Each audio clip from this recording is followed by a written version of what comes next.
सर्पों के जन्म की कथा।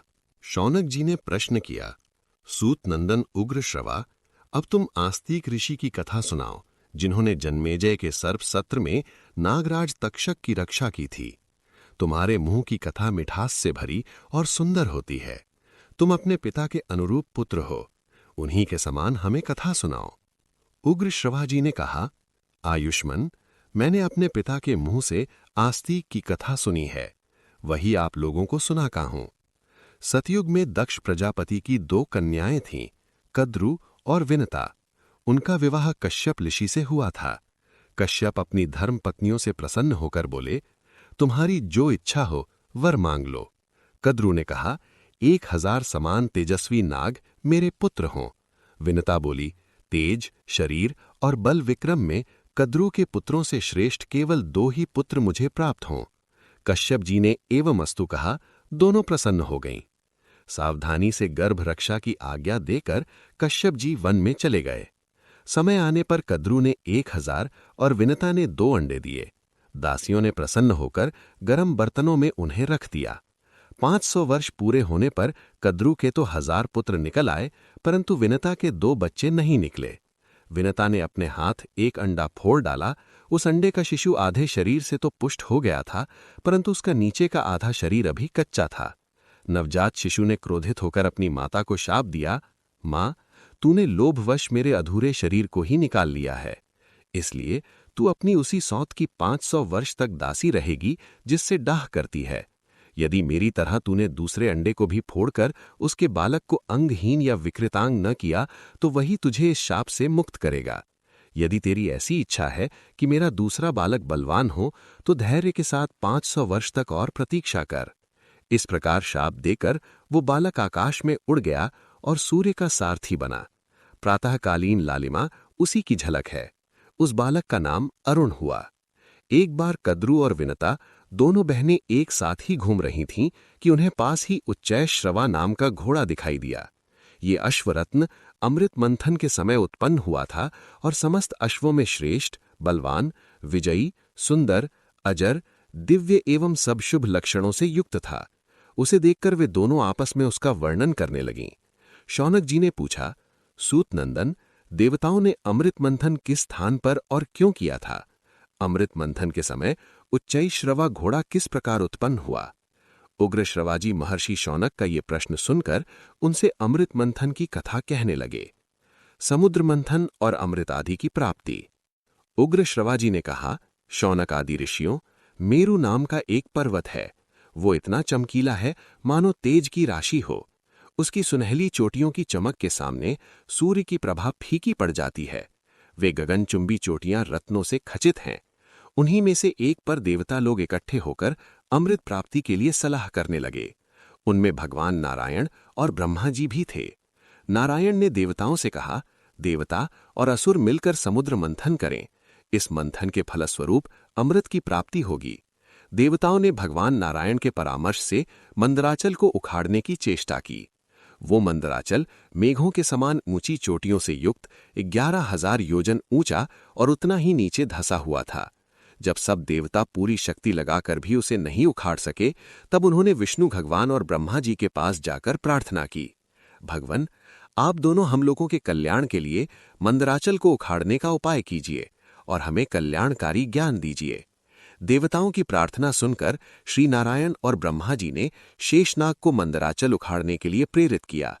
महाबली शेषनाग ने वन और वनवासियों के साथ मंदराचल को उखाड़ लिया। अब मंदराचल के साथ देवगण समुद्र तट पर पहुंचे और समुद्र से कहा कि हम लोग अमृत के लिए तुम्हारा जल मथेंगे। समुद्र ने कहा, यदि आप लोग अमृत में मेरा भी हिस्सा रखें तो मैं मंदराचल को घुमाने से जो कष्ट होगा वो सह लूंगा। देवता और असुरों ने समुद्र की बात स्वीकार करके कच्छपराज से कहा, आप इस पर्वत के आधार बनिए। कच्छपराज ने ठीक है कहकर मंदराचल को अपनी पीठ पर ले लिया। अब देवराज इंद्र यंत्र के द्वारा मंदराचल को घुमाने लगे। इस प्रकार देवता और असुरों ने मंदराचल की मथानी और वासुकी नाग की डोरी बनाकर समुद्र मंथन प्रारंभ किया। वासुकी नाग के मुंह की ओर असुर और पूंछ की ओर देवता लगे थे।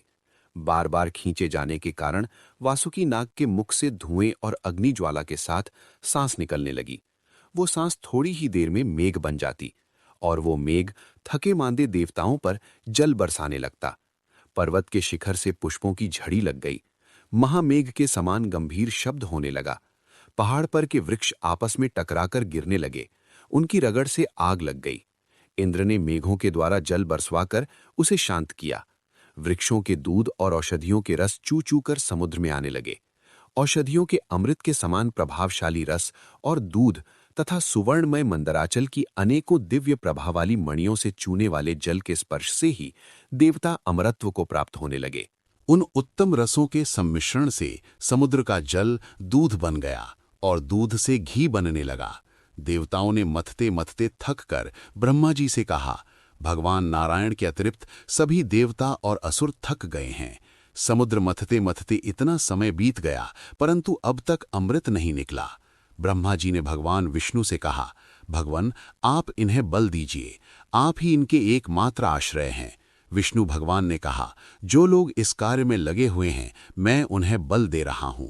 सब लोग पूरी शक्ति लगाकर मंदराचल को घुमावें और समुद्र को क्षुब्ध कर दें। भगवान के इतना कहते ही देवता और असुरों का बल बढ़ गया। वे बड़े वेग से मथने लगे। सारा समुद्र क्षुब्ध हो उठा। उस समय समुद्र से अगणित किरणों वाला शीतल प्रकाश से युक्त श्वेत वर्ण का चंद्रमा प्रकट हुआ। चंद्रमा के बाद भगवती लक्ष्मी और सुरा देवी निकलीं। उसी समय श्वेत वर्ण का उच्चैः श्रवा घोड़ा भी पैदा हुआ। भगवान नारायण के वक्षस्थल पर सुशोभित होने वाली दिव्य किरणों से उज्ज्वल कौस्तुभ मणि तथा वांछित फल देने वाले कल्प वृक्ष और कामधेनु भी उसी समय निकले। लक्ष्मी, सुरा, चंद्रमा, उच्चैः श्रवा ये सब आकाश मार्ग से देवताओं के लोक में चले गए। इसके बाद दिव्य शरीरधारी धन्वंतरी देव प्रकट हुए। वे अपने हाथ में अमृत से भरा श्वेत कमंडलू लिए हुए थे। यह अद्भुत चमत्कार देखकर दानवों में ये मेरा है ऐसा कोलाहल मच गया। तदनंतर 4 श्वेत दांतों से युक्त विशाल ऐरावत हाथी निकला। उसे इंद्र ने ले लिया। जब समुद्र का बहुत मंथन किया गया तब उसमें से कालकूट विष निकला। उसकी गंध से ही लोगों की चेतना जाती रही। ब्रह्मा की प्रार्थना से भगवान शंकर ने उसे अपने कंठ में धारण कर लिया। तभी से वे नीलकंठ नाम से प्रसिद्ध हुए। ये सब देखकर दानवों की आशा टूट गई। अमृत और लक्ष्मी के लिए उनमें बड़ा वैर, विरोध और फूट हो गई। उसी समय भगवान विष्णु मोहिनी स्त्री का वेश धारण करके दानवों के पास आए। मूर्खों ने उनकी माया न जानकर मोहिनी रूपधारी भगवान को अमृत का पात्र दे दिया। उस समय वे सभी मोहिनी के रूप पर लट्टू हो रहे थे। इस प्रकार विष्णु भगवान ने मोहिनी रूप धारण करके दैत्य और दानवों से अमृत छीन लिया और देवताओं ने उनके पास जाकर उसे पी लिया। उसी समय राहु दानव भी देवताओं का रूप धारण करके अमृत पीने लगा। अभी अमृत उसके कंठ तक ही पहुंचा था कि चंद्रमा और सूर्य ने उसका भेद बतला दिया। भगवान विष्णु ने तुरंत ही अपने चक्र से उसका सिर काट डाला। राहु का पर्वत शिखर के समान सिर आकाश में उड़कर गरजने लगा और उसका धड़ पृथ्वी पर गिरकर सबको कपाता हुआ तड़फड़ाने लगा। तभी से राहु के साथ चंद्रमा और सूर्य का वैमनस्य स्थायी हो गया। विष्णु भगवान ने अमृत पिलाने के बाद अपना मोहिनी रूप त्याग दिया और वे तरह तरह के भयावने अस्त्र शस्त्रों से असुरों को डराने लगे। बस खारे समुद्र के तट पर देवता और असुरों का भयंकर संग्राम छिड़ गया। भांति भांति के अस्त्र शस्त्र बरसने लगे। भगवान के चक्र से कटकुट कर कोई कोई असुर खून उगलने लगे तो कोई कोई देवताओं के खड्ग, शक्ति और गदा से घायल होकर धरती पर लौटने लगे। चारों ओर से यही आवाज सुनाई पड़ती कि मारो, काटो, दौड़ो, गिरा दो, पीछा करो। इस प्रकार भयंकर युद्ध हो ही रहा था कि विष्णु भगवान के 2 रूप नर और नारायण युद्ध भूमि में दिखाई पड़े। नर का दिव्य धनुष देखकर नारायण ने अपने चक्र का स्मरण किया और उसी समय सूर्य के समान तेजस्वी गोलाकार चक्र आकाश मार्ग से वहां उपस्थित हुआ। भगवान नारायण के चलाने पर चक्र शत्रु दल में घूम घूम कर कालाग्नि के समान सहस्त्र सहस्त्र असुरों का संहार करने लगा। असुर भी आकाश में उड़ उड़कर पर्वतों की वर्षा से देवताओं को घायल करते रहे। उस समय देव शिरोमणि नर ने बाणों के द्वारा पर्वतों की चोटियां काट काट कर उन्हें आकाश में बिछा दिया और सुदर्शन चक्र घास फूस की तरह दैत्यों को काटने लगा। इससे भयभीत होकर असुरगण पृथ्वी और समुद्र में छिप गए। देवताओं की जीत हुई। मंदराचल को सम्मानपूर्वक यथास्थान पहुंचा दिया गया। सभी अपने अपने स्थान पर गए। देवता और इंद्र ने बड़े आनंद से सुरक्षित रखने के लिए भगवान नर को अमृत दे दिया। यही समुद्र मंथन की कथा है। कद्रु और विनता की कथा तथा गरुड़ की उत्पत्ति। उग्र श्रवा जी कहते हैं, शौनकादि ऋषियों, अमृत मंथन की वो कथा जिसमें उच्चई श्रवा घोड़े के उत्पन्न होने की बात भी है, आपको सुना दी। इसी उच्चई श्रवा घोड़े को देखकर कद्रु ने विनता से कहा, बहन जल्दी से बताओ तो ये घोड़ा किस रंग का है। विनता ने कहा, बहन ये अश्वराज श्वेत वर्ण का है, तुम इसे किस रंग का समझती हो। कद्रु ने कहा, अवश्य ही इस घोड़े का रंग सफेद है, परंतु पूंछ काली है। आओ हम दोनों इस विषय में बाजी लगावें। यदि तुम्हारी बात ठीक हो तो मैं तुम्हारी दासी रहूं, और मेरी बात ठीक हो तो तुम मेरी दासी रहना। इस प्रकार दोनों बहनें आपस में बाजी लगाकर और दूसरे दिन घोड़ा देखने का निश्चय करके घर चली गईं। कद्रु ने विनता को धोखा देने के विचार से अपने 1000 पुत्रों को ये आज्ञा दी कि पुत्रों, तुम लोग शीघ्र ही काले बाल बनकर उच्चई श्रवा की पूंछ ढक लो, जिससे मुझे दासी न बनना पड़े। जिन सर्पों ने उसकी आज्ञा न मानी, उन्हें उसने शाप दिया कि जाओ, तुम लोगों को अग्नि जन्मेजय के सर्प यज्ञ में जलाकर भस्म कर देगा। ये दैव संयोग की बात है कि कद्रु ने अपने पुत्रों को ही ऐसा शाप दे दिया। ये बात सुनकर ब्रह्मा जी और समस्त देवताओं ने उसका अनुमोदन किया। उन दिनों पराक्रमी और विषैले सर्प बहुत प्रबल हो गए थे। वे दूसरों को बड़ी पीड़ा पहुंचाते थे। प्रजा के हित की दृष्टि से ये उचित ही हुआ। जो लोग दूसरे जीवों का अहित करते हैं, उन्हें विधाता की ओर से ही प्राणांत दंड मिल जाता है। ऐसा कहकर ब्रह्मा जी ने भी कद्रु की प्रशंसा की। कद्रु और विनता ने आपस में दासी बनने की बाजी लगाकर बड़े रोष और आवेश में वो रात बिताई। दूसरे दिन प्रातःकाल होते ही निकट से घोड़े को देखने के लिए दोनों चल पड़ी। सर्पों ने परस्पर विचार करके ये निश्चय किया कि हमें माता की आज्ञा का पालन करना चाहिए। यदि उसका मनोरथ पूरा न हो गया तो वो प्रेम भाव छोड़कर रोषपूर्वक हमें जला देगी।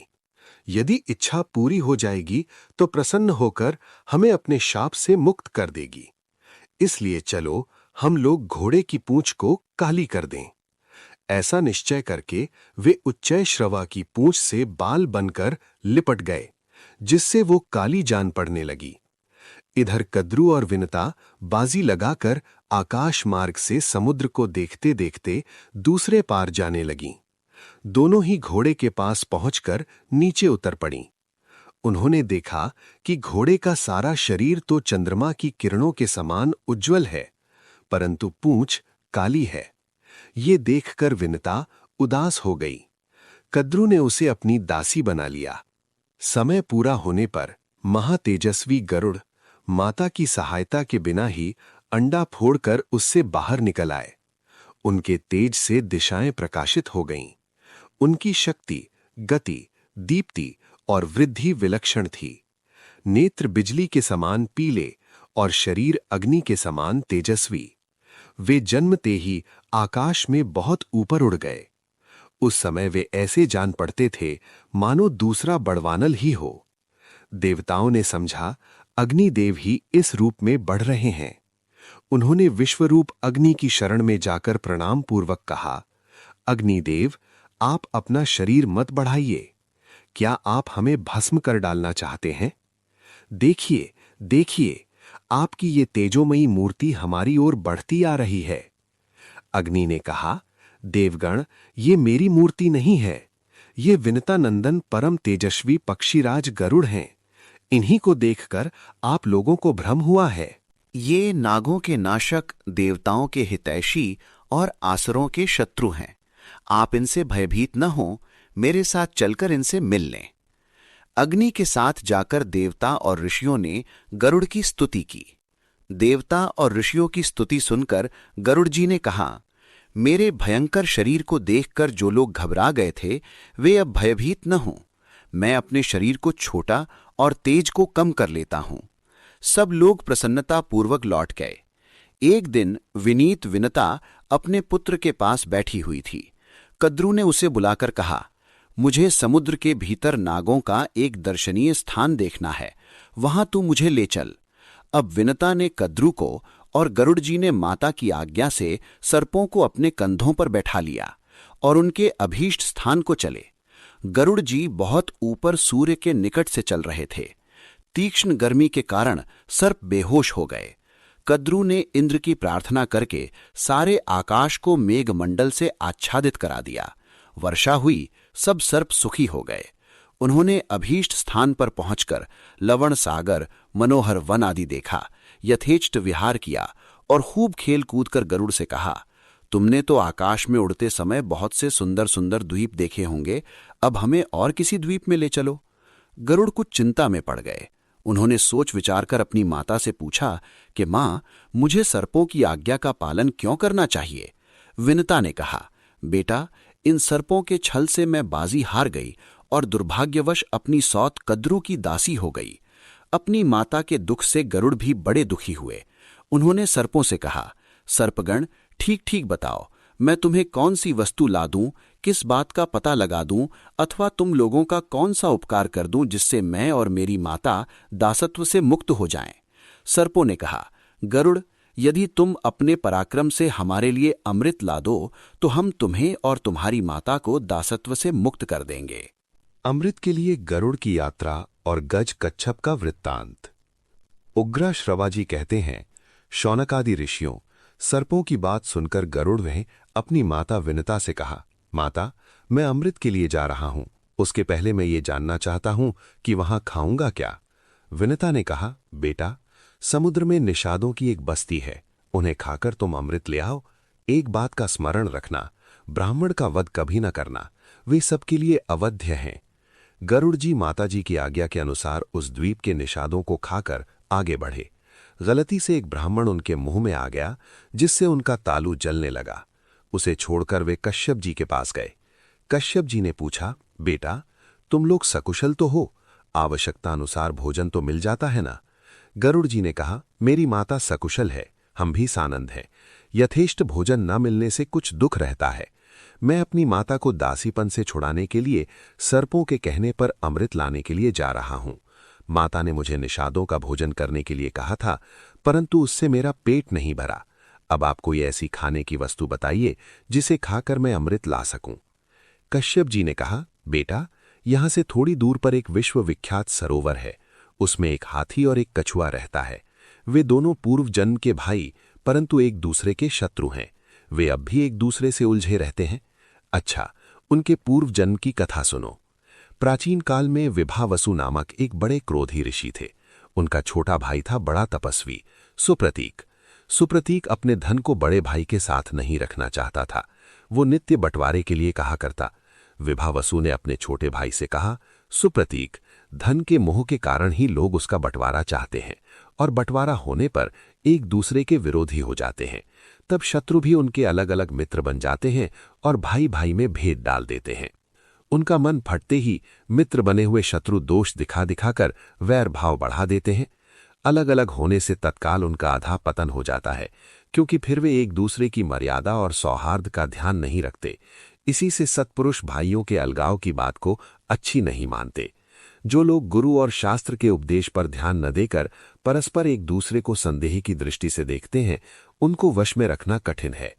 तू भेदभाव के कारण ही धन अलग करना चाहता है, इसलिए जा, तुझे हाथी की योनि प्राप्त होगी। सुप्रतीक ने कहा, मैं हाथी होऊंगा तो तुम कछुआ होगे। गरुड़, इस प्रकार दोनों भाई धन के लालच से एक दूसरे को शाप देकर हाथी और कछुआ हो गए हैं। ये पारस्परिक द्वेष का परिणाम है। वे दोनों विशालकाय जंतु अब भी आपस में लड़ते रहते हैं। हाथी 6 योजन ऊंचा और 12 योजन लंबा है। कछुआ 3 योजन ऊंचा और 10 योजन गोल है। वे मतवाले एक दूसरे का प्राण लेने के लिए उतावले हो रहे हैं। तुम जाकर उन दोनों भयंकर जंतुओं को खा जाओ और अमृत ले आओ। कश्यप जी की आज्ञा प्राप्त करके गरुड़ जी उस सरोवर पर गए। उन्होंने एक नख से हाथी को और दूसरे से कछुए को पकड़ लिया तथा आकाश में बहुत ऊंचे उड़कर अलंभ तीर्थ में जा पहुंचे। वहां सुवर्णगिरी पर बहुत से देव वृक्ष लहलहा रहे थे। वे गरुड़ को देखते ही इस भय से कांपने लगे कि कहीं इनके धक्के से हम टूट न जाएं। उनको भयभीत देखकर गरुड़ जी दूसरी ओर निकल गए। उधर एक बड़ा सा वट वृक्ष था। वट वृक्ष ने गरुड़ जी को मन के वेग से उड़ते देखकर कहा कि तुम मेरी 100 योजन लंबी शाखा पर बैठकर हाथी और कछुए को खा लो। जो ही गरुड़ जी उसकी शाखा पर बैठे, त्यों ही वह चढ़चढ़ा कर टूट गई और गिरने लगी। गरुड़ जी ने गिरते गिरते उस शाखा को पकड़ लिया और बड़े आश्चर्य से देखा कि उसमें नीचे की ओर सिर करके वालखिल्य नामक ऋषिगण लटक रहे हैं। गरुड़ जी ने सोचा कि यदि शाखा गिर गई तो ये तपस्वी ब्रह्म ऋषि मर जाएंगे। अब उन्होंने झपट कर अपनी चोंच से वृक्ष की शाखा पकड़ ली और हाथी तथा कछुए को पंजों में दबाए आकाश में उड़ने लगे। कहीं भी बैठने का स्थान न पाकर वे आकाश में उड़ते ही रहे। उस समय उनके पंखों की हवा से पहाड़ भी कांप उठते थे। वालखिल्य ऋषियों के ऊपर दया भाव होने के कारण वे कहीं बैठ न सके और उड़ते उड़ते गंधमादन पर्वत पर गए। कश्यप जी ने उन्हें उस अवस्था में देखकर कहा, बेटा, कहीं सहसा साहस का काम न कर बैठना। सूर्य की किरण पीकर तपस्या करने वाले वालखिल्य ऋषि क्रुद्ध होकर कहीं तुम्हें भस्म न कर दें। पुत्र से इस प्रकार कहकर उन्होंने तपोशुद्ध वालखिल्य ऋषियों से प्रार्थना की, तपोधनो, गरुड़ प्रजा के हित के लिए एक महान कार्य करना चाहता है, आप लोग इसे आज्ञा दीजिए। वालखिल्य ऋषियों ने उनकी प्रार्थना स्वीकार करके वट वृक्ष की शाखा छोड़ दी और तपस्या करने के लिए हिमालय पर चले गए। गरुड़ जी ने वो शाखा फेंक दी और पर्वत की चोटी पर बैठकर हाथी तथा कछुए को खाया। गरुड़ जी खा पीकर पर्वत की उस चोटी से ही ऊपर की ओर उड़े। उस समय देवताओं ने देखा कि उनके यहां भयंकर उत्पात हो रहे हैं। देवराज इंद्र ने बृहस्पति जी के पास जाकर पूछा, भगवन, यकायक बहुत से उत्पात क्यों होने लगे हैं? कोई ऐसा शत्रु तो नहीं दिखाई पड़ता जो मुझे युद्ध में जीत सके? बृहस्पति जी ने कहा, इंद्र, तुम्हारे अपराध और प्रमाद से तथा महात्मा वालखिल्य ऋषियों के तपोबल से विंतानंदन गरुड़ अमृत लेने के लिए यहां आ रहा है। वो आकाश में स्वच्छंद विचरता है तथा इच्छा अनुसार रूप धारण कर लेता है। वो अपनी शक्ति से असाध्य कार्य को भी साध सकता है। अवश्य ही उसमें अमृत हर ले जाने की शक्ति है। बृहस्पति जी की बात सुनकर इंद्र ने अमृत के रक्षकों को सावधान करके कहा कि देखो, परम पराक्रमी पक्षीराज गरुड़ यहां से अमृत ले जाने के लिए आ रहा है। सचेत रहो, वो बलपूर्वक अमृत न ले जाने पाए। सभी देवता और स्वयं इंद्र भी अमृत को घेर कर उसकी रक्षा के लिए डट गए। गरुड़ ने वहां पहुंचते ही पंखों की हवा से इतनी धूल उड़ाई कि देवता अंधे से हो गए। वे धूल से ढककर मूढ़ से बन गए। सभी रक्षक आंखें खराब होने से डर गए। वे एक क्षण तक गरुड़ को देख भी न सके। सारा स्वर्ग शुद्ध हो गया। चोंच और डैनों की चोट से देवताओं के शरीर जर्जरित हो गए। इंद्र ने वायु को आज्ञा दी कि तुम ये धूल का पर्दा फाड़ दो, ये तुम्हारा कर्तव्य है। वायु ने वैसा ही किया। चारों ओर उजाला हो गया। देवता उन पर प्रहार करने लगे। गरुड़ ने उड़ते उड़ते ही गरजकर उनके प्रहार सह लिए और आकाश में उनसे भी ऊंचे पहुंच गए। देवताओं के शस्त्रास्त्रों के प्रहार से गरुड़ तनिक भी विचलित नहीं हुए। उनके आक्रमण को विफल कर दिया। गरुड़ के पंखों और चोंचों की चोट से देवताओं की चमड़ी उधड़ गई। शरीर खून से लथपथ हो गया। वे घबराकर स्वयं ही तितर बितर हो गए। इसके बाद गरुड़ आगे बढ़े। उन्होंने देखा कि अमृत के चारों ओर आग की लाल लाल लपटें उठ रही हैं। अब गरुड़ ने अपने शरीर में 8100 मूंग बनाए तथा बहुत सी नदियों का जल पीकर उसे धधकती हुई आग पर उड़ेल दिया। अग्नि शांत होने पर छोटा सा शरीर धारण करके वे और आगे बढ़े। गरुड़ का अमृत लेकर आना और विनता को दासी भाव से छुड़ाना। उग्रश्रवा जी कहते हैं, सूर्य की किरणों के समान उज्ज्वल और सुनहला शरीर धारण करके गरुड़ ने बड़े वेग से अमृत के स्थान में प्रवेश दिया। उन्होंने वहां देखा कि अमृत के पास एक लोहे का चक्र निरंतर घूम रहा है। उसकी धार तीखी है। उसमें सहस्त्रों अस्त्र लगे हुए हैं। वो भयंकर चक्र सूर्य और अग्नि के समान जान पड़ता है। उसका काम ही था अमृत की रक्षा। गरुड़ जी चक्र के भीतर घुसने का मार्ग देखते रहे। एक क्षण में ही उन्होंने अपने शरीर को संकुचित किया और चक्र के आरों के बीच होकर भीतर घुस गए। अब उन्होंने देखा कि अमृत की रक्षा के लिए 2 भयंकर सर्प नियुक्त हैं। उनकी लपलपाती जीभें, चमकती आंखें और अग्नि की सी शरीर क्रांति थी। उनकी दृष्टि से ही विष का संचार होता था। गरुड़ जी ने धूल झोंक कर उनकी आंखें बंद कर दी। चोंचों और पंजों से मार मारकर उन्हें कुचल दिया। चक्र को तोड़ डाला और बड़े वेग से अमृत पात्र लेकर वहां से उड़ चले। उन्होंने स्वयं अमृत नहीं पिया, बस आकाश में उड़कर सर्पों के पास चल दिए। आकाश में उन्हें विष्णु भगवान के दर्शन हुए। गरुड़ के मन में अमृत पीने का लोभ नहीं है, ये जानकर अविनाशी भगवान उन पर बहुत प्रसन्न हुए और बोले, गरुड़, मैं तुम्हें वर देना चाहता हूं, मनचाही वस्तु मांग लो। गरुड़ ने कहा, भगवन, एक तो आप मुझे अपनी ध्वजा में रखिए, दूसरे में अमृत पिए बिना ही अजर अमर हो जाऊं। भगवान ने कहा, तथास्तु। गरुड़ ने कहा, मैं भी आपको वर देना चाहता हूं, मुझसे कुछ मांग लीजिए। भगवान ने कहा, तुम मेरे वाहन बन जाओ।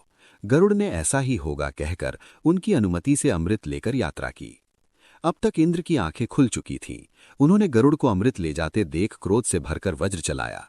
गरुड़ ने वज्राहत होकर भी हंसते हुए कोमल वाणी से कहा, इंद्र, जिनकी हड्डी से ये वज्र बना है, उनके सम्मान के लिए मैं अपना एक पंख छोड़ देता हूं।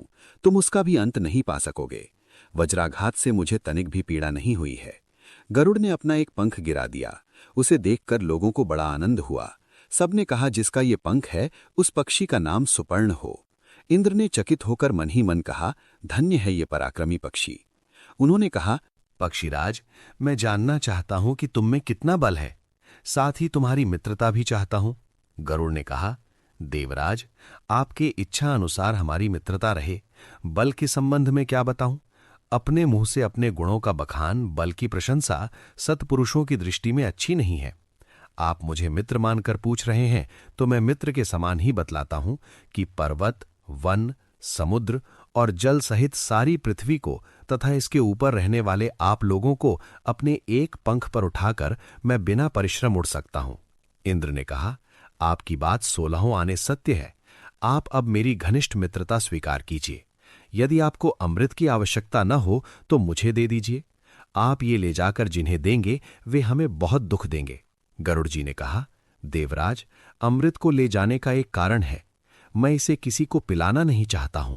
मैं इसे जहां रखूं वहां से आप उठा लाइए। इंद्र ने संतुष्ट होकर कहा, गरुड़, मुझसे मुंह मांगा वर ले लो।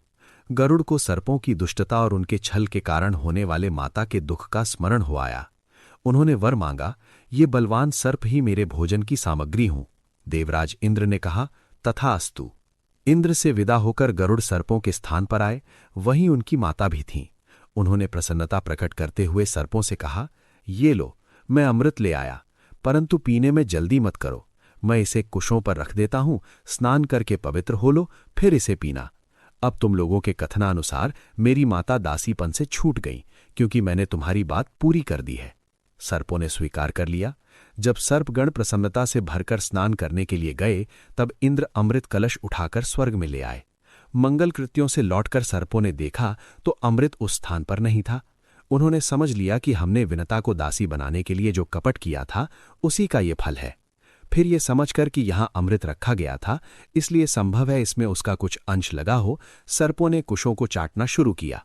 ऐसा करते ही उनकी जीभ के 2-2 टुकड़े हो गए। अमृत का स्पर्श होने से कुश पवित्र माना जाने लगा। अब गरुड़ कृतकृत्य होकर आनंद से अपनी माता के साथ रहने लगे। वे पक्षीराज हुए, उनकी कीर्ति चारों ओर फैल गई और माता सुखी हो गईं। शेषनाग की वर प्राप्ति और माता के शाप से बचने के लिए सर्पों की बातचीत। शौनक जी ने पूछा, सूतनंदन, जब सर्पों को ये बात मालूम हो गई कि माता कद्रु ने हमें शाप दे दिया है, तब उन्होंने उसके निवारण के लिए क्या किया? उग्रश्रवा जी ने कहा, उन सर्पों में एक शेषनाग भी थे। उन्होंने कद्रु और अन्य सर्पों का साथ छोड़कर कठिन तपस्या प्रारंभ की। वे केवल हवा पीकर रहते और अपने व्रत का पूर्ण पालन करते थे। वे अपनी इंद्रियों को वश में करके गंधमादन, बद्रिकाश्रम, गोकर्ण और हिमालय आदि की तराई में एकांत वास करते और पवित्र तीर्थों तथा धामों की यात्रा भी करते थे। ब्रह्मा जी ने देखा कि शेषनाग के शरीर का मांस, त्वचा और नाड़ियां सूख गई हैं। उनका सच्चा धैर्य और तपस्या देखकर वे उनके पास आए और बोले, शेष, तुम अपनी तीव्र तपस्या से प्रजा को संतप्त क्यों कर रहे हो? इस घोर तपस्या का उद्देश्य क्या है? कोई प्रजा के हित का काम क्यों नहीं करते? बतलाओ, तुम्हारी क्या इच्छा है? शेष जी ने कहा, भगवन, मेरे सब भाई मूर्ख हैं, इसलिए मैं उनके साथ नहीं रहना चाहता। आप मेरी इस इच्छा का अनुमोदन कीजिए। वे परस्पर एक दूसरे से शत्रु के समान डाह करते हैं। विनता और उसके पुत्र गरुड़ तथा अरुण से द्वेष करते हैं, इसलिए मैं उनसे ऊब कर तपस्या कर रहा हूं। विनतानंदन गरुड़ निस्संदेह हमारे भाई हैं। अब मैं तपस्या करके ये शरीर छोड़ दूंगा। मुझे चिंता तो इस बात की है कि मरने के बाद भी उन दुष्टों का संग न हो। ब्रह्मा जी ने कहा, शेष, मुझसे तुम्हारे भाइयों की करतूत छिपी नहीं है। माता की आज्ञा का उल्लंघन करने के कारण वे स्वयं बड़ी विपत्ति में पड़ गए हैं। अस्तु, मैंने उसका परिहार भी बना रखा है। अब तुम उनकी चिंता छोड़कर अपने लिए जो चाहो वर मांग लो। मैं तुम पर प्रसन्न हूं, क्योंकि सौभाग्यवश तुम्हारी बुद्धि धर्म में अटल है। तुम्हारी बुद्धि सर्वदा ऐसी ही बनी रहे। शेष जी ने कहा, पितामह, मैं यही वर चाहता हूं कि मेरी बुद्धि धर्म, तपस्या और शांति में संलग्न रहे। ब्रह्मा जी ने कहा, शेष, मैं तुम्हारे इंद्रियों और मन के संयम से बहुत प्रसन्न हूं। मेरी आज्ञा से तुम प्रजा के हित के लिए एक काम करो। ये सारी पृथ्वी पर्वत, वन, सागर, ग्राम, विहार और नगरों के साथ हिलती डुलती रहती है। तुम इसे इस प्रकार धारण करो जिससे ये अचल हो जाए। शेष जी ने कहा, आप प्रजा के स्वामी और समर्थ हैं। मैं आपकी आज्ञा का पालन करूंगा। मैं पृथ्वी को इस प्रकार धारण करूंगा जिससे वह हिले डुले नहीं। आप इसको मेरे सिर पर रख दीजिए। ब्रह्मा जी ने कहा, शेष, पृथ्वी तुम्हें मार्ग देगी। तुम उसके भीतर घुस जाओ। तुम पृथ्वी को धारण करके मेरा बड़ा प्रिय कार्य करोगे। ब्रह्मा जी के आज्ञानुसार शेषनाग भूविवर में प्रवेश करके नीचे चले गए और समुद्र से घिरी पृथ्वी को चारों ओर से पकड़कर सिर पर उठा लिया। वे तभी से स्थिर भाव से स्थित हैं। ब्रह्मा जी उनके धर्म, धैर्य और शक्ति की प्रशंसा करके अपने स्थान पर लौट गए। माता का शाप सुनकर वासुकी नाग को बड़ी चिंता हुई। वे सोचने लगे कि इस शाप का प्रतिकार क्या है। उन्होंने अपने भाइयों को इकट्ठा किया और सबसे सलाह करने लगे। वासुकी ने कहा, भाइयों, आप लोग जानते ही हैं कि माता ने हमें शाप दे दिया है। अब हम लोगों को चाहिए कि सोच विचार कर उसके निवारण का उपाय करें। सब शापों का प्रतिकार संभव है, परंतु माता के शाप का प्रतिकार दिखाई नहीं पड़ता। हमें अब समय व्यर्थ नहीं गंवाना चाहिए। विपत्ति आने से पहले ही उपाय करने से काम बन सकता है। तब ठीक है कहकर सभी बुद्धिमान और चतुर सर्प विचार करने लगे। कुछ नागों ने कहा कि हम लोग ब्राह्मण बनकर जन्मे जैसे भिक्षा मांगे कि तुम यज्ञ मत करो। कुछ ने कहा कि हम मंत्री बनकर ऐसी सलाह दें जिससे यज्ञ ही न होने पाए। किसी ने कहा कि उनके पुरोहित को ही हंसकर मार डाला जाए। पुरोहित के मरने से अपने आप यज्ञ रुक जाएगा। धर्मात्मा और दयालु नागों ने कहा, राम राम, ब्रह्म हत्या करने का विचार तो मूर्खतापूर्ण और अशुभ है। विपत्ति के समय धर्म से ही रक्षा होती है। अधर्म का आश्रय लेने से तो सारे जगत का ही सत्यानाश हो जाएगा। कुछ नागों ने कहा, हम बादल बनकर यज्ञ की आग बुझा देंगे।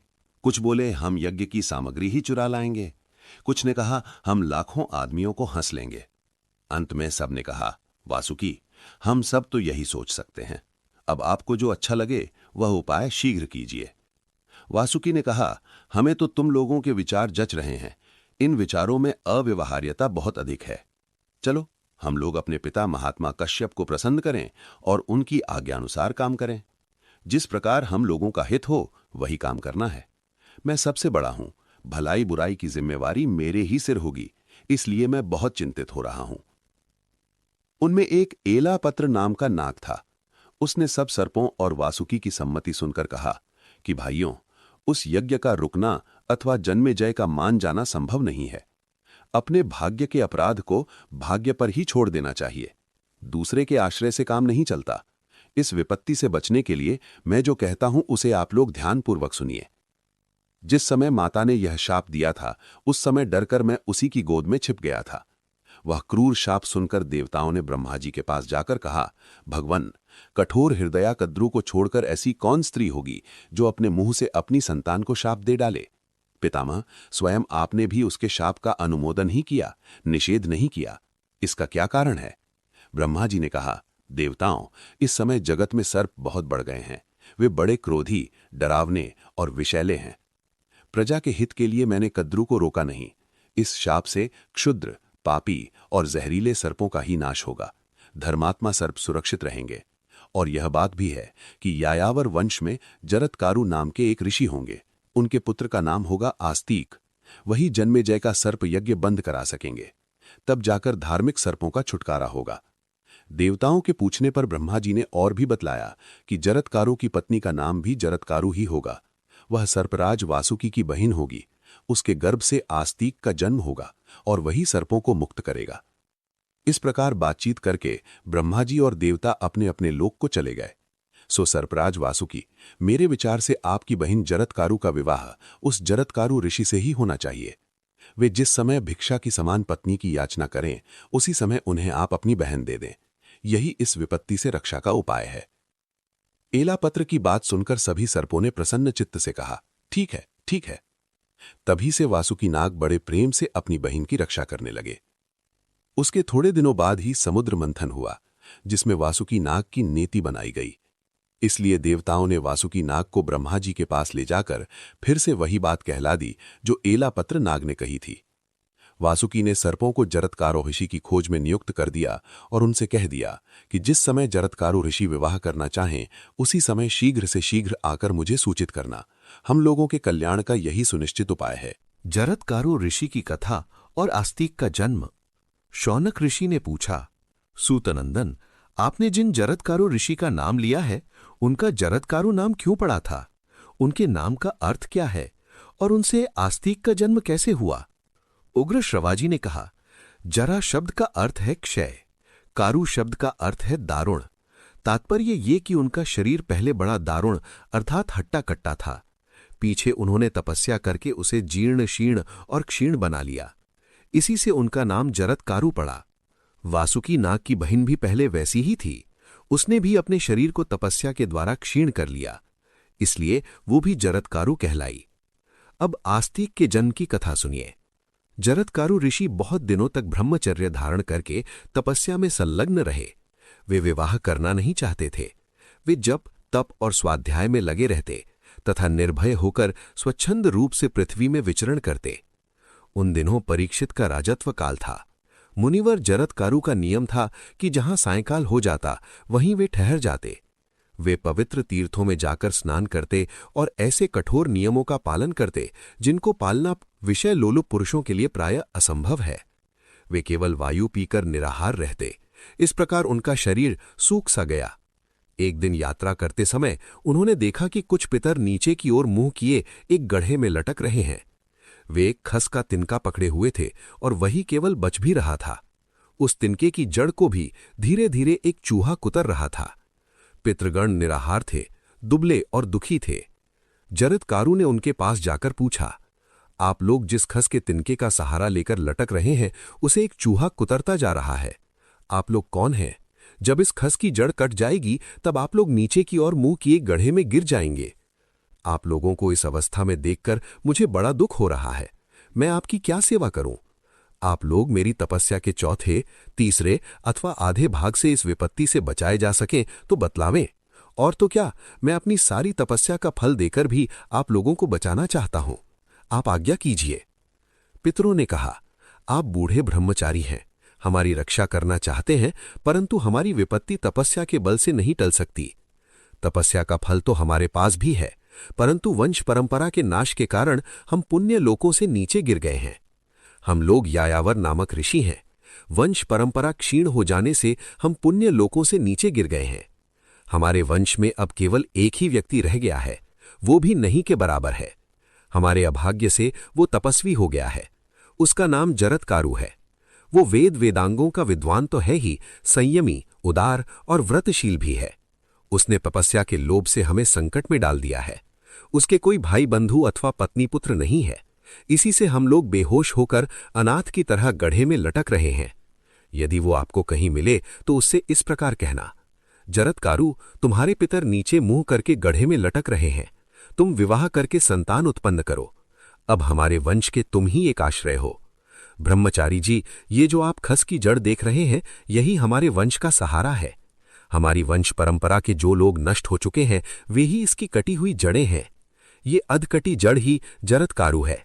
जड़ कुतरने वाला चूहा महाबली काल है। ये एक दिन जरत्कारु को भी नष्ट कर देगा। तब हम लोग और भी विपत्ति में पड़ जाएंगे। आप जो कुछ देख रहे हैं वह सब जरत्कारु से कहिएगा। कृपा करके यह बतलाइए कि आप कौन हैं और हमारे बंधु की तरह हमारे लिए क्यों शोक कर रहे हैं। पितरों की बात सुनकर जरत्कारु को बड़ा शोक हुआ। उनका गला रुंध गया।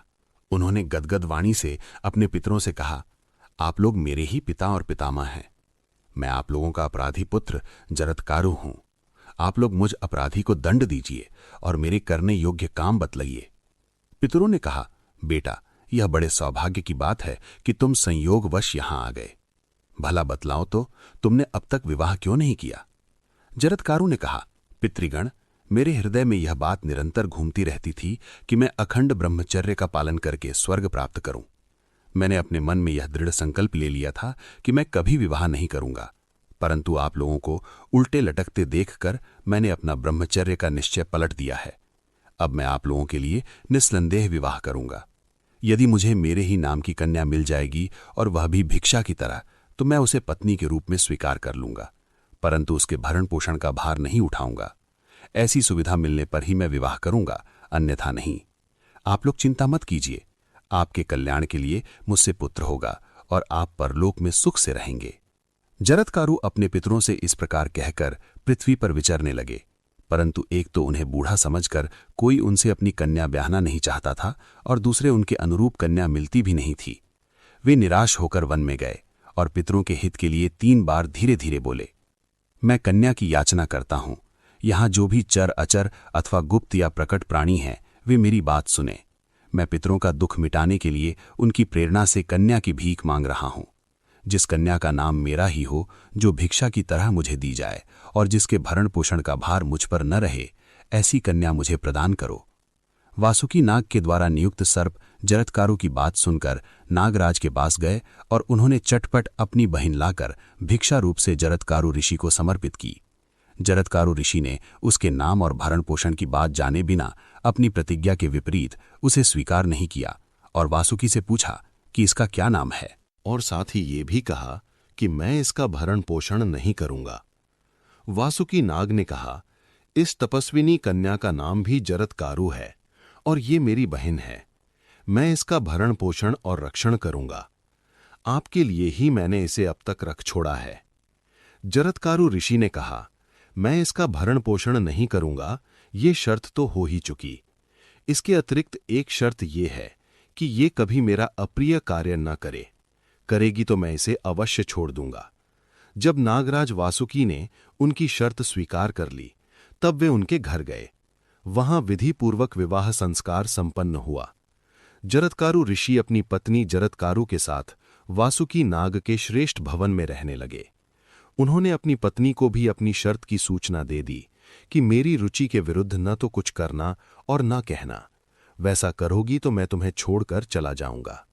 उनकी पत्नी ने स्वीकार किया और वो सावधान रहकर उनकी सेवा करने लगी। समय पर उसे गर्भ रह गया और धीरे धीरे बढ़ने लगा। एक दिन की बात है, जरत्कारु ऋषि कुछ खिन्न से होकर अपनी पत्नी की गोद में सिर रखकर सोए हुए थे। वे सो ही रहे थे कि सूर्यास्त का समय हो आया। ऋषि पत्नी ने सोचा कि पति को जगाना धर्म के अनुकूल होगा या नहीं। ये बड़े कष्ट उठाकर धर्म का पालन करते हैं, कहीं जगाने या न जगाने से मैं अपराधिनी तो नहीं हो जाऊंगी। जगाने पर इनके कोप का भय है और न जगाने पर धर्मलोप का। अंत में वो इस निश्चय पर पहुंची कि ये चाहे कोप करें, परंतु इन्हें धर्मलोप से बचाना चाहिए। ऋषि पत्नी ने बड़ी मधुर वाणी से कहा, महाभाग उठिए, सूर्यास्त हो रहा है। आचमन करके संध्या कीजिए। ये अग्निहोत्र का समय है।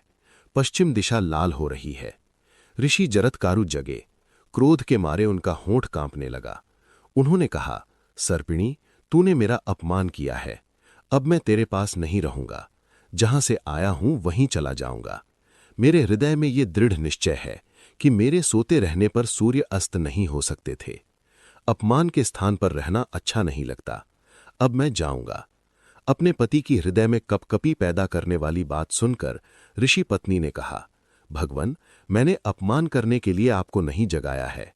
आपके धर्म का लोप न हो, मेरी यही दृष्टि थी। ऋषि जरत्कारु ने कहा, एक बार जो मुंह से निकल गया वो झूठा नहीं हो सकता। मेरे तुम्हारे बीच इस प्रकार की शर्त तो पहले ही हो चुकी है। तुम मेरे जाने के बाद अपने भाई से कहना कि वे चले गए। ये भी कहना कि मैं यहां बड़े सुख से रहा। मेरे जाने के बाद तुम किसी प्रकार की चिंता मत करना। ऋषि पत्नी शोकग्रस्त हो गई। उसका मुंह सूख गया, वाणी गदगद हो गई, आंखों में आंसू भर आए। उसने कांपते हृदय से धीरज धरकर हाथ जोड़ कहा, धर्मज्ञ, मुझ निरपराध को मत छोड़िए। मैं धर्म पर अटल रहकर आपके प्रिय और हित में संलग्न रहती हूं। मेरे भाई ने एक प्रयोजन लेकर आपके साथ मेरा विवाह किया था। अभी वह पूरा नहीं हुआ। हमारे जाति भाई कद्रू माता के शाप से ग्रस्त हैं। आपसे एक संतान उत्पन्न होने की आवश्यकता है। उसी से हमारी जाति का कल्याण होगा। आपका और मेरा संयोग निष्फल नहीं होना चाहिए। अभी मेरे गर्भ से संतान भी तो नहीं हुई, फिर आप मुझ निरपराध अबला को छोड़कर क्यों जाना चाहते हैं? पत्नी की बात सुनकर ऋषि ने कहा, तुम्हारे पेट में अग्नि के समान तेजस्वी गर्भ है। वह बहुत बड़ा विद्वान और धर्मात्मा ऋषि होगा। यह कहकर जरत्कारु ऋषि चले गए। पति के जाते ही ऋषि पत्नी अपने भाई वासुकी के पास गईं और उनके जाने का समाचार सुनाया। यह अप्रिय घटना सुनकर वासुकी को बड़ा कष्ट हुआ। उन्होंने कहा, बहन, हमने जिस उद्देश्य से उनके साथ तुम्हारा विवाह किया था वह तो तुम्हें मालूम ही है। यदि उनके द्वारा तुम्हारे गर्भ से पुत्र हो जाता तो नागों का भला होता। वह पुत्र ब्रह्मा जी के कथनानुसार अवश्य ही जन्मेजय के यज्ञ से हम लोगों की रक्षा करता। बहन, तुम उनके द्वारा गर्भवती हुई हो ना? हम चाहते हैं कि तुम्हारा विवाह निष्फल न हो। अपनी बहन से भाई का यह पूछना उचित नहीं है, फिर भी प्रयोजन के गौरव को देखते हुए मैंने यह प्रश्न किया है। मैं जानता हूं कि जब उन्होंने एक बार जाने की बात कह दी तो उन्हें लौटाना असंभव है। मैं उनसे इसके लिए कहूंगा भी नहीं, कहीं वे मुझे शाप न दे दें। बहन, तुम सब बात मुझसे कहो और मेरे हृदय से यह संकट का कांटा निकाल दो। ऋषि पत्नी ने अपने भाई वासुकी नाग को ढाढ़स बंधाते हुए कहा, भाई, मैंने भी उनसे यह बात कही थी। उन्होंने कहा है कि गर्भ है। उन्होंने कभी विनोद से भी कोई झूठी बात नहीं कही है। फिर इस संकट के अवसर पर उनका कहना झूठा हो ही कैसे सकता है? उन्होंने जाते समय मुझसे कहा कि नागकन्ये, अपनी प्रयोजन सिद्धि के संबंध में कोई चिंता नहीं करना। तुम्हारे गर्भ से अग्नि और सूर्य के समान तेजस्वी पुत्र होगा। इसलिए भाई, तुम अपने मन में किसी प्रकार का दुख न करो। यह सुनकर वासुकी बड़े प्रेम और प्रसन्नता से अपनी बहन का स्वागत सत्कार करने लगा और उसके पेट में शुक्ल पक्ष के चंद्रमा के समान गर्भ भी बढ़ने लगा। समय आने पर वासुकी की बहन जरत्कारु के गर्भ से एक दिव्य कुमार का जन्म हुआ। उसके जन्म से मातृवंश और पितृवंश दोनों का भय जाता रहा। क्रमशः बड़ा होने पर उसने च्यवन मुनि से वेदों का सांगोपांग अध्ययन किया। वह ब्रह्मचारी बालक बचपन में ही बड़ा बुद्धिमान और सात्विक था। जब वह गर्भ में था तभी पिता ने उसके संबंध में अस्ति पद का उच्चारण किया था, इसलिए उसका नाम आस्तिक हुआ। नागराज वासुकी के घर पर बाल्य अवस्था में बड़ी सावधानी और प्रयत्न से उसकी रक्षा की गई। थोड़े ही दिनों में वह बालक इंद्र के समान बढ़कर नागों को हर्षित करने लगा। परीक्षित की मृत्यु का कारण। श्री शौनक जी ने कहा, सूतनंदन, राजा जन्मेजय ने उत्तंक की बात सुनकर अपने पिता परीक्षित की मृत्यु के संबंध में जो पूछताछ की थी उसका आप विस्तार से वर्णन कीजिए। उग्रश्रवा जी ने कहा, राजा जन्मेजय ने अपने मंत्रियों से पूछा कि मेरे पिता के जीवन में कौन सी घटना घटित हुई थी, उनकी मृत्यु किस प्रकार हुई थी। मैं उनकी मृत्यु का वृत्तांत सुनकर वही करूंगा जिससे जगत का लाभ हो। मंत्रियों ने कहा, महाराज, आपके पिता बड़े धर्मात्मा, उदार और प्रजापालक थे। हम बहुत संक्षेप से उनका चरित्र आपको सुनाते हैं। आपके धर्मज्ञ पिता मूर्तिमान धर्म थे। उन्होंने धर्म के अनुसार अपने कर्तव्य पालन में संलग्न चारों वर्णों की प्रजा की रक्षा की थी। उनका पराक्रम अतुलनीय था। वे सारी पृथ्वी की ही रक्षा करते थे। न उनका कोई द्वेषी था और न वे ही किसी से द्वेष करते थे। वे सबके प्रति समान दृष्टि रखते थे। उनके राज्य में ब्राह्मण, क्षत्रिय, वैश्य, शूद्र सभी प्रसन्नता के साथ अपने अपने कर्म में लगे रहते थे। विधवा, अनाथ, लंगड़े, लूले और गरीबों के खान पान का भार उन्होंने अपने ऊपर ले रखा था। उनकी प्रजा हृष्ट-पुष्ट रहती थी। वे बड़े ही श्रीमान और सत्यवादी थे। उन्होंने कृपाचार्य से धनुर्वेद की शिक्षा प्राप्त की थी। भगवान श्री कृष्ण आपके पिता के प्रति बड़ा प्रेम रखते थे। विशेष क्या, वे सभी के प्रेम पात्र थे। कुरुवंश के परिक्षीण होने पर उनका जन्म हुआ था, इसी से उनका नाम परीक्षित हुआ। वे राजधर्म और अर्थशास्त्र में बड़े कुशल थे। वे बड़े बुद्धिमान, धर्मसेवी, जितेंद्रिय और नीति निपुण थे। उन्होंने 60 वर्ष तक प्रजा का पालन किया। इसके बाद सारी प्रजा को दुखी करके वे परलोक सिधार गए। अब ये राज्य आपको प्राप्त हुआ है। जन्मेजय ने कहा, मंत्रियों, आप लोगों ने मेरे प्रश्न का उत्तर तो दिया ही नहीं। हमारे वंश के सभी राजा अपने पूर्वजों के सदाचार का ध्यान रखकर प्रजा के हितैषी और प्रिय होते आए हैं। मैं तो अपने पिता की मृत्यु का कारण जानना चाहता हूं। मंत्रियों ने कहा, महाराज, आपके प्रजापालक पिता महाराज पांडु की तरह ही शिकार के प्रेमी थे। उन्होंने सारा राजकार्य हम लोगों पर छोड़ रखा था। एक बार वे शिकार खेलने के लिए वन में गए हुए थे। उन्होंने बाण से एक हरिण को मारा और उसके भागने पर उसका पीछा किया। वे अकेले ही पैदल बहुत दूर तक वन में हरिण को ढूंढते हुए चले गए, परंतु उसे पा नहीं सके। वे 60 वर्ष के हो चुके थे, इसलिए थक गए और उन्हें भूख भी लग गई। उसी समय उन्हें एक मुनि का दर्शन हुआ। वे मौनी थे। उन्होंने उन्हीं से प्रश्न किया, परंतु वे कुछ नहीं बोले। उस समय राजा भूखे और थके मादे थे, इसलिए मुनि को कुछ न बोलते देखकर क्रोधित हो गए। उन्होंने ये नहीं जाना कि ये मौनी है, इसलिए उनका तिरस्कार करने के लिए धनुष की नोक से मरा हुआ सांप उठाकर उनके कंधे पर डाल दिया। मौनी मुनि ने राजा के इस कृत्य पर भला बुरा कुछ नहीं कहा। वे चुपचाप शांत भाव से बैठे रहे। राजा ज्यों के त्यों वहां से उल्टे पांव राजधानी में लौट आए। मौनी ऋषि शमीक के पुत्र का नाम था श्रृंगी। वो बड़ा तेजस्वी और शक्तिशाली था। जब महातेजस्वी श्रृंगी ने अपने सखा के मुंह से ये बात सुनी कि राजा परीक्षित ने मौन और निश्चल अवस्था में मेरे पिता का तिरस्कार किया है, तो वो क्रोध से आग बबूला हो गया। उसने हाथ में जल लेकर राजा को शाप दिया। जिसने मेरे निरपराध पिता के कंधे पर मरा हुआ सांप डाल दिया, उस दुष्ट को तक्षक नाग क्रोध करके अपने विष से 7 दिन के भीतर ही जला देगा। लोग मेरी तपस्या का बल देखें।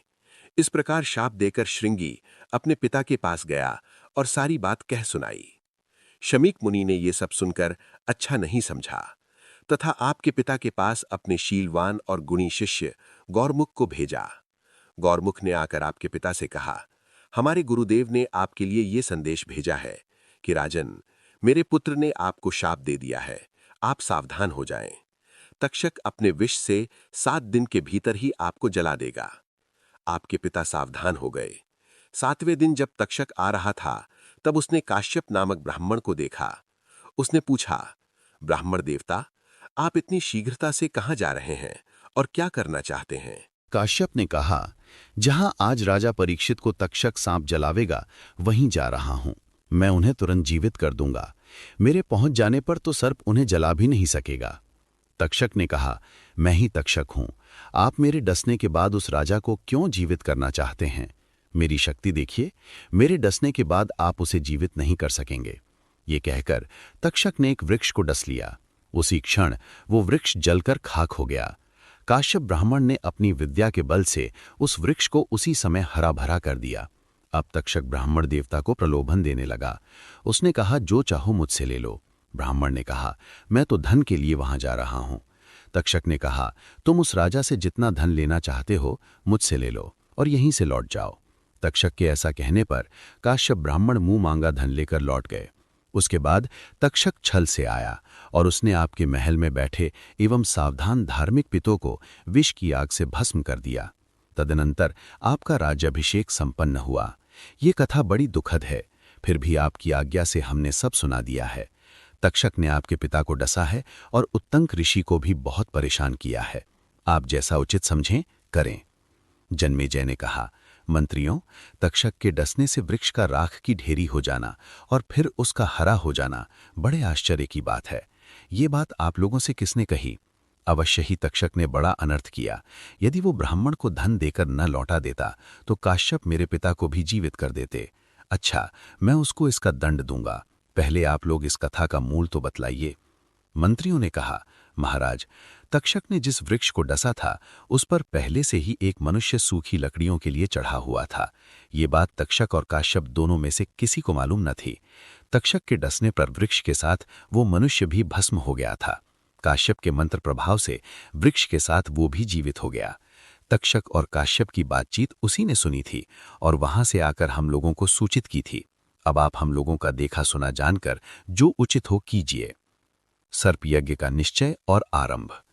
उग्रश्रवा जी कहते हैं, शौनक आदि ऋषियों, अपने पिता की मृत्यु का इतिहास सुनकर जन्मेजय को बड़ा दुख हुआ। वे क्रुद्ध होकर हाथ से हाथ मलने लगे। शोक के कारण उनकी लंबी और गर्म सांस चलने लगी। आंखें आंसू से भर गईं। वे दुख, शोक तथा क्रोध से भरकर आंसू बहाते हुए शास्त्रोक्त विधि से हाथ में जल लेकर बोले, मेरे पिता किस प्रकार स्वर्गवासी हुए, ये बात मैंने विस्तार के साथ सुन ली है। जिसके कारण मेरे पिता की मृत्यु हुई है, उस दुरात्मा तक्षक से बदला लेने का मैंने पक्का निश्चय कर लिया है। उसने स्वयं मेरे पिता का नाश किया है। श्रृंगी ऋषि का शाप तो एक बहाना मात्र है। इस बात का प्रत्यक्ष प्रमाण ये है कि उसने काश्यप ब्राह्मण को जो विष उतारने के लिए आ रहे थे और जिनके आने से मेरे पिता अवश्य ही जीवित हो जाते, धन देकर लौटा दिया। यदि हमारे मंत्री काश्यप ब्राह्मण का अनुनय विनय करते और वे अनुग्रहपूर्वक मेरे पिता को जीवित कर देते, तो इससे दुष्ट की क्या हानि होती। ऋषि का शाप पूरा हो जाता और मेरे पिता जीवित रह जाते। मेरे पिता की मृत्यु में सारा अपराध तक्षक का ही है, इसलिए मैं उससे अपने पिता की मृत्यु का बदला लेने का संकल्प करता हूं।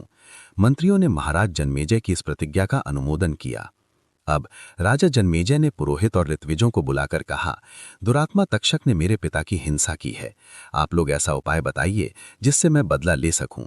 क्या आप लोग ऐसा कर्म जानते हैं जिससे मैं उस क्रूर सर्प को धधकती आग में होम सकूं?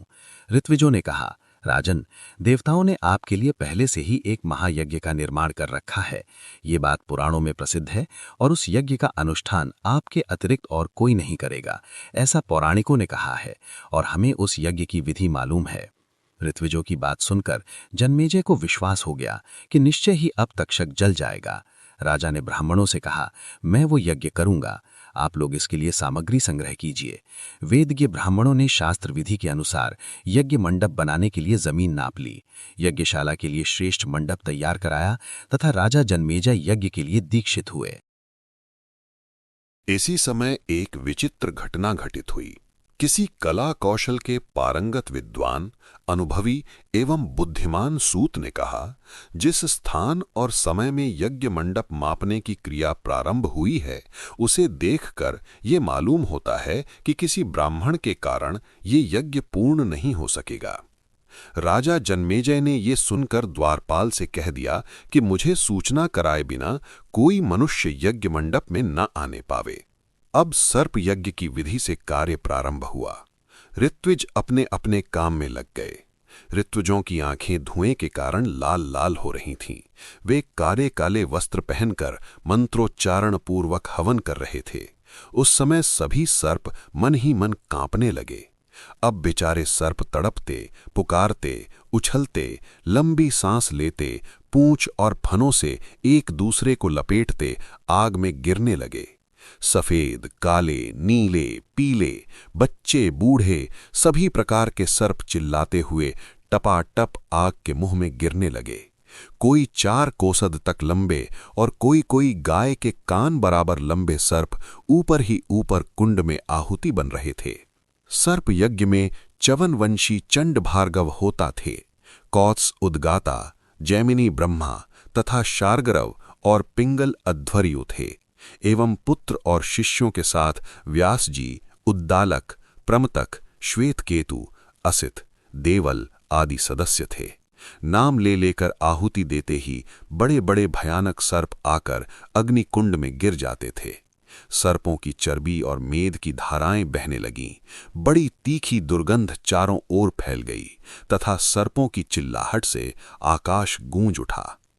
ये समाचार तक्षक ने भी सुना। वो भयभीत होकर देवराज इंद्र की शरण में गया। उसने कहा, देवराज, मैं अपराधी हूं, भयभीत होकर आपकी शरण में आया हूं, आप मेरी रक्षा कीजिए। इंद्र ने प्रसन्न होकर कहा कि मैंने तुम्हारी रक्षा के लिए पहले से ही ब्रह्मा जी से अभय वचन ले लिया है। तुम्हें सर्प यज्ञ से कोई भय नहीं, तुम दुखी मत हो। इंद्र की बात सुनकर तक्षक आनंद से इंद्र भवन में ही रहने लगा। आस्तिक के वर मांगने पर सर्प यज्ञ का बंद होना और सर्पों से बचने का उपाय। उग्र श्रवा जी कहते हैं, जन्मेजय के यज्ञ में सर्पों का हवन होते रहने से बहुत से सर्प नष्ट हो गए, केवल थोड़े से ही बच रहे। इससे वासुकी नाग को बड़ा कष्ट हुआ। घबराहट के मारे उनका हृदय व्याकुल हो गया। उन्होंने अपनी बहन जरत्कारु से कहा, बहन, मेरा अंग अंग जल रहा है, दिशाएं नहीं सूझती, चक्कर आने के कारण बेहोश सा हो रहा हूं, दुनिया घूम रही है, कलेजा फटा जा रहा है। मुझे ऐसा दिख रहा है कि अब मैं भी विवश होकर इस धधकती आग में गिर जाऊंगा। इस यज्ञ का यही उद्देश्य है। मैंने इसी समय के लिए तुम्हारा विवाह जरत्कारु ऋषि से किया था। अब तुम हम लोगों की रक्षा करो। ब्रह्मा जी के कथनानुसार तुम्हारा पुत्र आस्तिक इस सर्प यज्ञ को बंद कर सकेगा। वो बालक होने पर भी श्रेष्ठ वेद वेत्ता और वृद्धों का माननीय है। अब तुम उससे हम लोगों की रक्षा के लिए कह दो। अपने भाई की बात सुनकर ऋषि पत्नी जरत्कारु ने सब बात बतलाकर नागों की रक्षा के लिए आस्तिक को प्रेरित किया। आस्तिक ने माता की आज्ञा स्वीकार कर वासुकी से कहा, नागराज, आप मन में शांति रखिए। मैं आपसे सत्य सत्य कहता हूं कि उस शाप से आप लोगों को मुक्त कर दूंगा। मैंने हास विलास में भी कभी असत्य भाषण नहीं किया है, इसलिए मेरी बात झूठ न समझो। मैं अपनी शुभ वाणी से राजा जन्मेजय को प्रसन्न कर लूंगा और वो यज्ञ बंद कर देगा। मामा जी, आप मुझ पर विश्वास कीजिए। इस प्रकार वासुकी नाग को आश्वासन देकर आस्तिक सर्पों को मुक्त करने के लिए यज्ञशाला में जाने के उद्देश्य से चल पड़े। उन्होंने वहां पहुंचकर देखा कि सूर्य और अग्नि के समान तेजस्वी सभासदों से यज्ञशाला भरी है। द्वारपालों ने उन्हें भीतर जाने से रोक दिया। अब वे भीतर प्रवेश पाने के लिए यज्ञ की स्तुति करने लगे। उनके द्वारा की हुई यज्ञ स्तुति सुनकर राजा जन्मेजय ने कहा, यद्यपि ये बालक है, फिर भी बात अनुभवी वृद्धों के समान कर रहा है। मैं इसे बालक नहीं, वृद्ध मानता हूं। मैं इस बालक को वर देना चाहता हूं। इस विषय में आप लोगों की क्या सम्मति है? सभासदों ने कहा, ब्राह्मण यदि बालक हो तो भी राजाओं के लिए सम्मान योग्य है। यदि वो विद्वान हो तब तो कहना ही क्या। अतः आप इस बालक को मुंह मांगी वस्तु दे सकते हैं। जन्मेजय ने कहा, आप लोग यथाशक्ति प्रयत्न कीजिए कि मेरा ये कर्म समाप्त हो जाए और तक्षक नाग अभी यहां आ जाए। वही तो मेरा प्रधान शत्रु है। ऋत्विजों ने कहा, अग्निदेव का कहना है कि तक्षक भयभीत होकर इंद्र के शरणागत हो गया है। इंद्र ने तक्षक को अभयदान भी दे दिया है। जन्मेजय ने कुछ दुखी होकर कहा, आप लोग ऐसा मंत्र पढ़कर हवन कीजिए कि इंद्र के साथ तक्षक नाग आकर अग्नि में भस्म हो जाए। जन्मेजय की बात सुनकर होता ने आहुति डाली। उसी समय आकाश में इंद्र और तक्षक दिखाई पड़े। इंद्र तो उस यज्ञ को देखकर बहुत ही घबरा गए और तक्षक को छोड़कर चलते बने। तक्षक क्षण क्षण अग्निज्वाला के समीप आने लगा। तब ब्राह्मणों ने कहा, राजन, अब आपका काम ठीक हो रहा है। इस ब्राह्मण को वर दे दीजिए। जन्मेजय ने कहा, ब्राह्मण कुमार, तुम्हारे जैसे सत्पात्र को मैं उचित वर देना चाहता हूं। अतः तुम्हारी जो इच्छा हो प्रसन्नता से मांग लो। मैं कठिन से कठिन वर भी तुम्हें दूंगा। आस्तिक ने ये देखकर कि अब तक्षक अग्निकुंड में गिरने ही वाला है, अवसर से लाभ उठाया। उन्होंने कहा, राजन, आप मुझे यही वर दीजिए कि आपका ये यज्ञ बंद हो जाए और इसमें गिरते हुए सर्प बच जाएं। इस पर जन्मेजय ने कुछ अप्रसन्न होकर कहा, समर्थ ब्राह्मण, तुम सोना, चांदी, गौ और दूसरी वस्तुएं इच्छा अनुसार ले लो। मैं चाहता हूं कि ये यज्ञ बंद ना हो। आस्तिक ने कहा, मुझे सोना, चांदी, गौ अथवा और कोई भी वस्तु नहीं चाहिए। अपने मातृकुल के कल्याण के लिए मैं आपका यज्ञ ही बंद कराना चाहता हूं। जन्मेजय ने बार बार अपनी बात दोहराई, परंतु आस्तिक ने दूसरा वर मांगना स्वीकार नहीं किया। उस समय सभी वेदज्ञ सदस्य एक स्वर से कहने लगे, ये ब्राह्मण जो कुछ मांगता है वही इसको मिलना चाहिए। शौनक जी ने पूछा, सूतनंदन, उस यज्ञ में तो बड़े विद्वान ब्राह्मण थे, किंतु आस्तिक से बात करते समय जो तक्षक अग्नि में नहीं गिरा, इसका क्या कारण हुआ? क्या उन्हें वैसे मंत्र ही नहीं सूझे? उग्रश्रवा जी ने कहा, इंद्र के हाथों से छूटते ही तक्षक मूर्छित हो गया। आस्तिक ने 3 बार कहा, ठहर जा, ठहर जा, ठहर जा। इसी से वो आकाश और पृथ्वी के बीच में लटका रहा और अग्निकुंड में नहीं गिरा। शौनक जी, सभासदों के बार बार कहने पर जन्मेजय ने कहा, अच्छा, आस्तिक की इच्छा पूर्ण हो, ये यज्ञ समाप्त करो। आस्तिक प्रसन्न हो, हमारे सूत ने जो कहा था वो भी सत्य हो। जन्मेजय के मुंह से ये बात निकलते ही सब लोग आनंद प्रकट करने लगे। सभी को प्रसन्नता हुई। राजा ने ऋत्विज और सदस्यों को तथा जो अन्य ब्राह्मण वहां आए थे उन्हें बहुत दान दिया। जिस सूत ने यज्ञ बंद होने की भविष्यवाणी की थी उसका भी बहुत सत्कार किया। यज्ञांत का अवभृत स्नान करके आस्तिक का खूब स्वागत सत्कार किया और उन्हें सब प्रकार से प्रसन्न करके विदा किया। जाते समय जन्मेजय ने कहा, आप मेरे अश्वमेध यज्ञ में सभासद होने के लिए पधारिएगा। आस्तिक ने प्रसन्नता से तथास्तु कहा। तत्पश्चात अपने मामा के घर जाकर अपनी माता जरकारु आदि से सब समाचार कह सुनाया। उस समय वासुकी नाग की सभा यज्ञ से बचे हुए सर्पों से भरी हुई थी। आस्तिक के मुंह से सब समाचार सुनकर सर्प बहुत प्रसन्न हुए। उन्होंने उन पर प्रेम प्रकट करते हुए कहा, बेटा तुम्हारी जो इच्छा हो वर मांग लो। वे बार बार कहने लगे, बेटा तुमने हमें मृत्यु के मुंह से बचा लिया, हम तुम पर प्रसन्न हैं, कहो तुम्हारा कौन सा प्रिय कार्य करें। आस्तिक ने कहा, मैं आप लोगों से ये वर मांगता हूं कि जो कोई सायंकाल और प्रातःकाल प्रसन्नतापूर्वक इस धर्ममय उपाख्यान का पाठ करें उसे सर्पों से कोई भय ना हो। ये बात सुनकर सभी सर्प बहुत प्रसन्न हुए। उन लोगों ने कहा, प्रियवर तुम्हारी ये इच्छा पूर्ण हो, हम बड़े प्रेम और नम्रता से तुम्हारा मनोरथ पूर्ण करते रहेंगे। जो कोई असित, आरतीमान और सुनीत मंत्रों में से किसी एक का दिन या रात में पाठ कर लेगा उसे सर्पों से कोई भय नहीं होगा। वे मंत्र क्रमशः ये हैं, यो जरकारुणा जातो जरकारौ महायशः आस्तिकः सर्पसत्रेवः पन्नगान यो अभ्यरक्षता तम स्मरन्तम महाभागा नमाम हिंसितुम अर्हते। जरकारु ऋषि से जरकारु नामक नागकन्या में आस्तिक नामक यशस्वी ऋषि उत्पन्न हुए। उन्होंने सर्प यज्ञ में तुम सर्पों की रक्षा की थी। महाभाग्यवान सर्पों, मैं उनका स्मरण कर रहा हूं, तुम लोग मुझे मत हंसो। सर्पाप सर्प भद्रम ते गच्छ सर्प महाविशा जन्मे जयस्य यज्ञान्ते आस्तिक वचनम स्मरा। हे महाविषधर सर्प, तुम चले जाओ, तुम्हारा कल्याण हो, अब तुम जाओ। जन्मेजय के यज्ञ की समाप्ति में आस्तिक ने जो कुछ कहा था उसका स्मरण करो। आस्तिकस्य वचः श्रुत्वा यह सर्पो न निवर्तते शतधा भिद्यते मूर्धनि शिमशी वृक्षफलम यथा। जो सर्प आस्तिक के वचन की शपथ सुनकर भी नहीं लौटेगा उसका फन शीशम के फल के समान सैकड़ों टुकड़े हो जाएगा। धार्मिक शिरोमणि आस्तिक ऋषि ने इस प्रकार सर्प यज्ञ से सर्पों का उद्धार किया। शरीर का प्रारब्ध पूरा होने पर पुत्र पौत्रादिक को छोड़कर आस्तिक स्वर्ग चले गए। जो आस्तिक चरित्र का पाठ या श्रवण करता है उसे सर्पों का भय नहीं होता।